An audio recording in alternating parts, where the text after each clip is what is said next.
Tell Canelo he can make even bigger money if he ends his deal with PBC and return to Matchroom. In fact, he can make up to $300 million and, if possible, get him into the 5 versus 5 against Frank Warren upcoming bout. This were the words of Turkey Alalshik to Eddie Hearn, and guess what? He wasted no time and put a call through. "Hello, Canelo. Longest time. Hope you're good, mate." Canelo replied, "I'm good, Eddie. What do you want this time?" And Eddie replied, "Well, His Excellency would like to bring you on board, and since you were hoping for Bivol rematch, it is easier now since Bivol is in Matchroom, and the anticipated David Benavidez fight could make much more than you can imagine."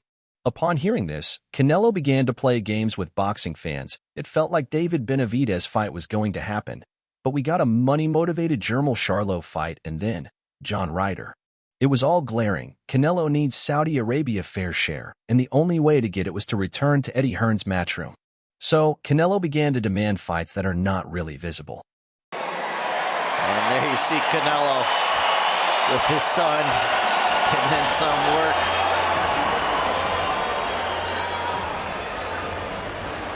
His son said he wants to be a fighter, and Canelo said, "Yeah, we'll see." Canelo has earned the rights to cherry-pick who he wants, but wanting to fight Jermall Charlo, who just returned from a long layoff and didn't even put on a spectacular performance against Jose Benavidez Jr.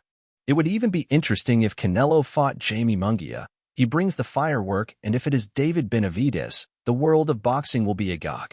While I would love to see Canelo fight Terence Crawford, I actually believe Crawford can upset the boxing world. Canelo may be strategically right to decline the fight. However, do not get it twisted. Canelo isn't scared of Benavidez or Munguia.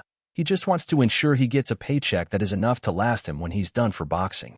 I do think Canelo will hand David Benavidez a boxing lesson. And guess what? You're going to say, "Oh, David Benavidez was young and upcoming." Just like when Floyd Mayweather gave Canelo the lessons he needed to upgrade himself in boxing. But if the fight is going to happen, it has to come in with a big paycheck. Let's be honest with ourselves. Boxing hype has left the United States, and Turkey Alalshik is bossing everyone around. Why do you think Bob Arum is always criticizing boxing events going to Saudi Arabia? But the moment he thought about the cash, he switched allegiance and came out saying, "I just spoke to His Excellency, and we discussed about Beterbiev versus Bivol match, and it is going to happen in Saudi Arabia." We all know everything depends on Eddie Hearn here. And Saul Canelo Alvarez has decided to hop back on the train.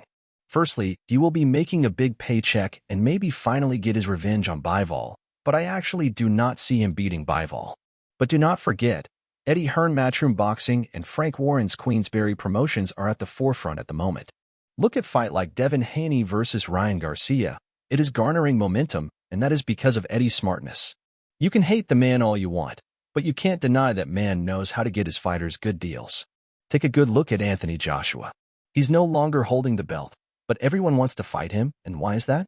It is because when you fight Anthony Joshua, your life doesn't remain the same. Zhilei Zhang, Joe Joyce, Filip Hrgovic, and even those who cannot confront their bullies, all want Anthony Joshua. It's like when Conor McGregor told Eddie Alvarez said, "Break the red panty, baby." Conor McGregor made us rich. I mean, Usyk became... I can make you rich. I change your bum life. You fight me, it's a celebration. I would beat you. When you sign to fight me, it's a celebration. You ring back home, you ring your wife. "Baby, we done it. We're rich, baby. Conor McGregor made us rich. Break out the red panties. We're rich." More popular because of Anthony Joshua. Jermaine Franklin got the bigger paycheck of his life. Even Robert Helenius. Canelo knows everyone is desperate to get a hold of him and get their own deal in his large cake.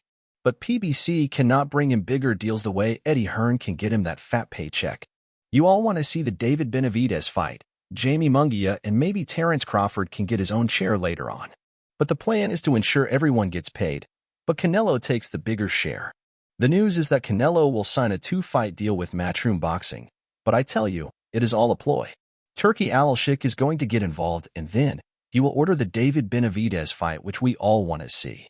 I tell you this, Canelo is going to come out victorious, and then we will see the Jamie Munguia bout. But guess what? It is going to be on pay-per-view. You will pay for it even more? But who can make you thirst for more? It is Matchroom Boxing. Well, everyone owes Anthony Joshua thanks for this new oil money. He took the Ruiz 2 fight to Saudi Arabia, and this was the beginning of Saudi interest in boxing. While the United States seems to be lagging presently, Saudi Arabia seems to be taking away the best marketing boxers to promote their culture. Canelo Alvarez is the latest boxer to join the Saudi train, and PBC and other boxing promoters does not come together to make boxing exciting again. Take a critical look at Terence Crawford. Ever since he fought Errol Spence Jr., he has not really been talking about getting into the ring again. The rematch with Spence Jr. is off, and the most exciting fight to make right now is Jaron Ennis boot. But there is not much large paycheck to it. Even the Spence Jr. fight would have generated much if it was promoted by Matchroom Boxing. No wonder Devin Haney is back with Eddie Hearn. Think about it. Dimitri Bivol is also on the train. Everyone who fought on Day of Reckoning were paid handsomely. So, if you were wondering why Canelo is going back to Matchroom, well, you have the answer. It is all about the money, because no one will care about you when your career is over. Do not get carried away by the Eder Belanga fight. It is just shackles covering the real truth. And since Turki Al-Sheikh is paying boxers handsomely, Saul Canelo Alvarez is about to get even more greedy. What do you think about Canelo's deal with Eddie Hearn Matchroom Boxing? Do you think Canelo made a good move? Do you anticipate Matchroom taking away top fighters to the Saudi Arabia train? Let me know in the comments section. Remember to like, share, and subscribe. Also, hit the notification bell to get update whenever we drop a new boxing analysis.